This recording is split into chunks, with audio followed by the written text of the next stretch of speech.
Hello viewers, আসসালামু আলাইকুম। আজকে আমরা আলোচনা করব ফ্লাশ টাইপ রেফ্রিজারেটরের বৈদ্যুতিক সার্কিট সম্পর্কে। যারা আমার চ্যানেলটিতে একদম নতুন তারা এখনই পাশের বেল আইকনটিতে ক্লিক করে সাবস্ক্রাইব করে ফেলুন।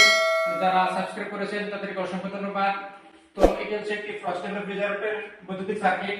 প্রথমে পাওয়ার সাপ্লাই থেকে আসছে টুপিন থার্মোস্ট্যাটের এল পাম্পের থার্মোস্ট্যাটের সি প্রান্ত থেকে আসছে ওভারলোড প্রোটেক্টরে।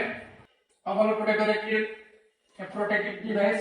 এর কাজ হচ্ছে কম্প্রেসর রডের অতিরিক্ত বৈদ্যুতিক চাপের ফলে কয়েলকে পুড়ে যাওয়ার হাত থেকে রক্ষা করা।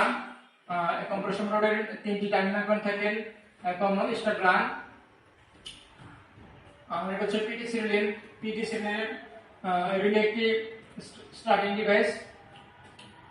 এর কাজ হচ্ছে কম্প্রেসর মোটর চালু হওয়ার পরপরই স্টার্টিং উইন্ডিং এর রেজিস্ট্যান্স বৃদ্ধি করে দেওয়া। পিটিসি রিলের রান পয়েন্ট থেকে আসছে একবার নিউট্রালে। আর এখানে হচ্ছে থার্মোস্ট্যাট ব্যবহার করা হয়েছে। থার্মোস্ট্যাটের একটি কন্ট্রোলিং ডিভাইস। এর কাজ হচ্ছে ইভাপোরেটরের তাপমাত্রা বৃদ্ধি করে কম্প্রেসরকে চালু এবং বন্ধ করা। এখানে থার্মোস্ট্যাটের এল থেকে আসছে ডোর সুইচ হয়ে রেফ্রিজারেটর ল্যাম্পে আসছে অপর প্রান্ত থেকে একবারে নিউট্রালে চলে গেছে।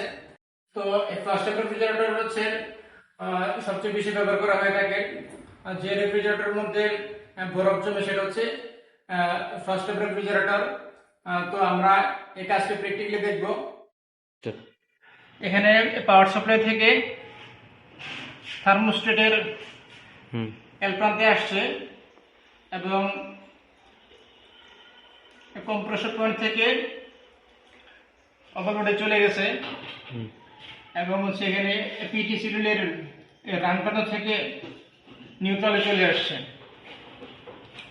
আর এখানে এল থেকে আসছে ডোর সুইচ থেকে আসছে ক্যাবিনেট ল্যাম্পের যে এখানে ল্যাম্প প্রান্তে আসছে এবং এখানে নিউট্রাল থেকে একদম নিউট্রাল চলে গেছে। এখানে লাইন এবং নিউট্রাল লেখা আছে। তো এটা হচ্ছে বেলোস টাইপ থার্মোস্ট্যাট। এটা হচ্ছে বেলোস। আর এখানে সেন্সর আছে। সেন্সরের কাজ হচ্ছে সংকেত প্রদান করা। পর্যাপ্ত পরিমাণে ঠান্ডা হয়ে গেলে কম্প্রেসরকে সংকেত প্রদান করবে, তারপরে অটোমেটিকলি বন্ধ করে দিবে। তো আমরা এখন এটা চালু করে দেখব।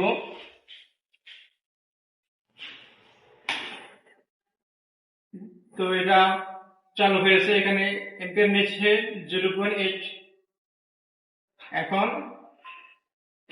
এখন হচ্ছে দরজা খোলা আছে, এর জন্য বাতি জ্বলতেছে। আমরা যদি দরজা বন্ধ করে দিই তাহলে বাতিটা বন্ধ হয়ে যাবে।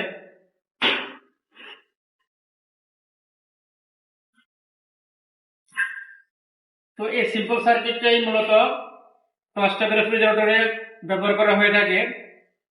তো আশা করি ভিডিওটি আপনাদের ভালো লেগেছে। অবশ্যই সাবস্ক্রাইব করে রাখুন এবং নোটিফিকেশন চালু করে রাখুন যাতে ভিডিও দেওয়া মাত্র আপনারা পেয়ে যান, এবং বেশি বেশি শেয়ার করুন। ধন্যবাদ সবাইকে। আসসালামু আলাইকুম।